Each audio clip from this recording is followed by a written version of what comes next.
Hi, Prows here. I've got some great ideas to share with you today, and I'm very excited to be able to share them with you.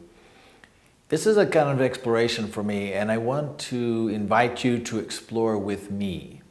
I'm going to share with you some ideas and some concepts that I believe are evolutionary, but they're also very appropriate for our society.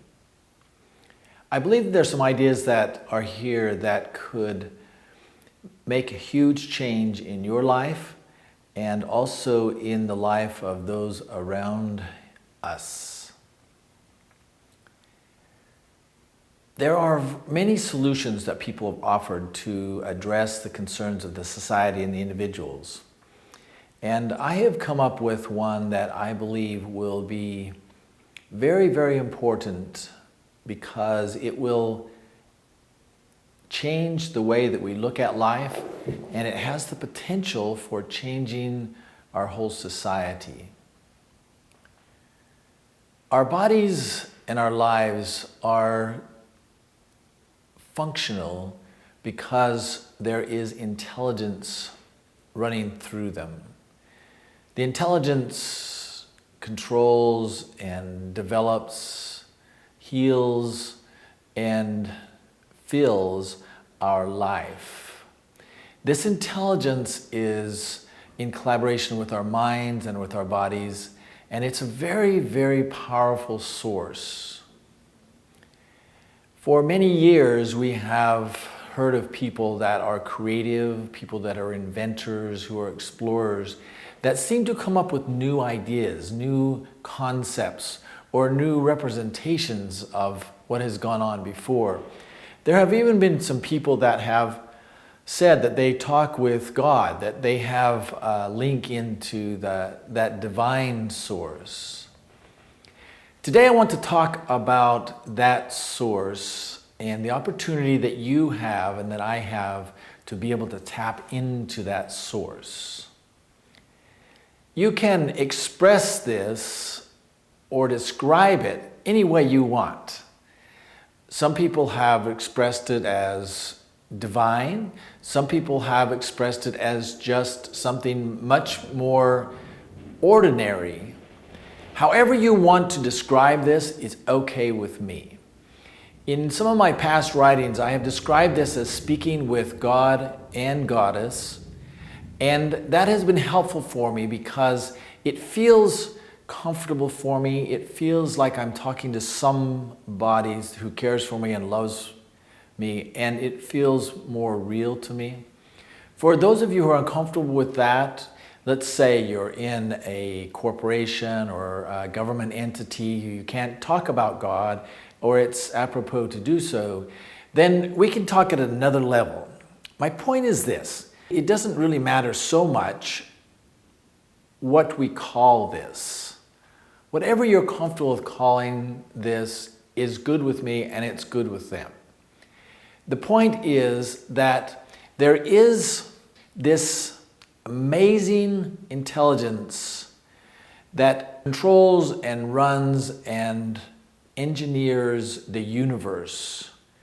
And it's also working within us to help our bodies work better. It's what our minds work on, and it's also what disappears when we die.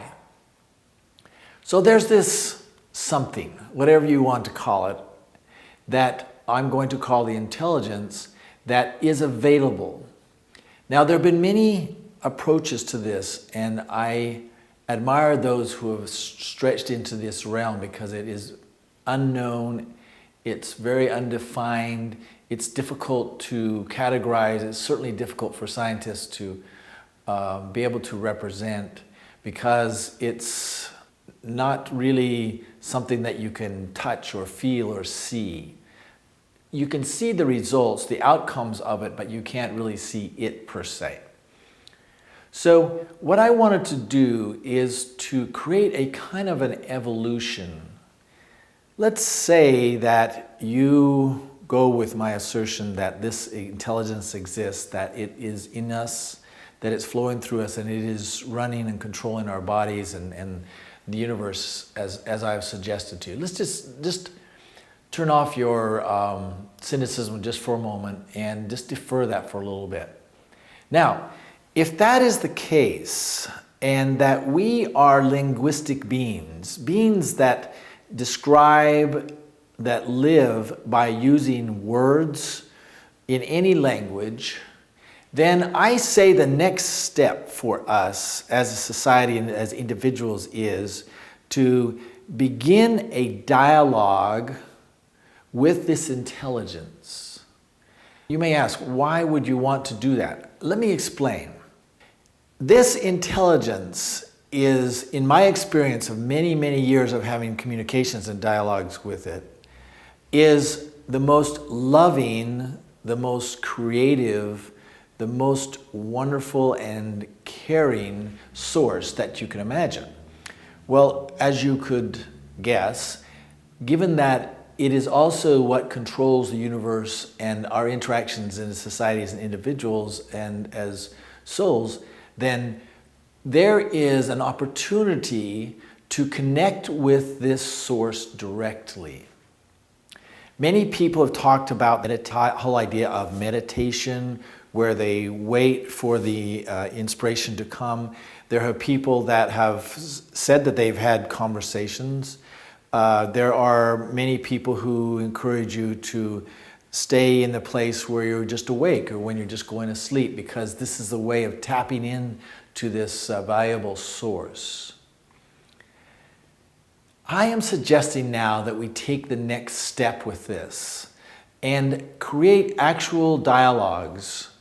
Now, the dialogue is one that is different than what you and I normally converse with, because you are speaking with words and I can see your lips moving and I can see or hear what you're saying, and then I'm going back and forth. This is a different kind of a dialogue. This is a different kind of conversation, because on one hand, it's you who can speak and use the language which you use to describe things.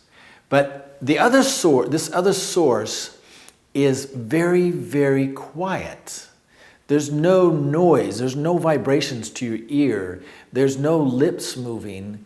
What it is a series of thoughts, ideas that your mind, coupled with the intelligence, can kind of interpret and come up with some kind of interpretation of language that says, okay, this is what is being shared with me. These are the ideas or the way that I am interpreting these ideas.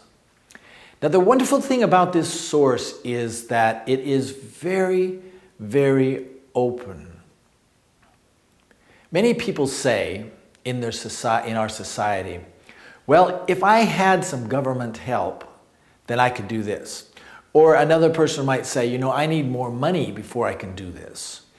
Or another person might say, well, if I had some better opportunities, or if I had someone else to help me and assist me, then I could do this.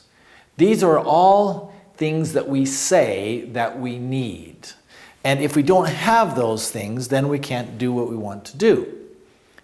Now, if you were, say, someone who was very, very poor, let's say, for example, living in a very poor village in Africa, for example, where there are very few opportunities, there's not the internet, there are not very many things, say, that a developed country would have. If you were in that place, you might say, I don't have this, this, and this in order for me to be able to accomplish what, say, other people are accomplishing. Now, I'm introducing an idea that can change the way the world works and thinks, because it doesn't take anything for this to occur. You don't have to have some high place. You don't have to have some position. You don't have to have money. You don't have to have a government. You don't have to have anything at all except for one thing. And that one thing that you need is an interest and a willingness and some concentration.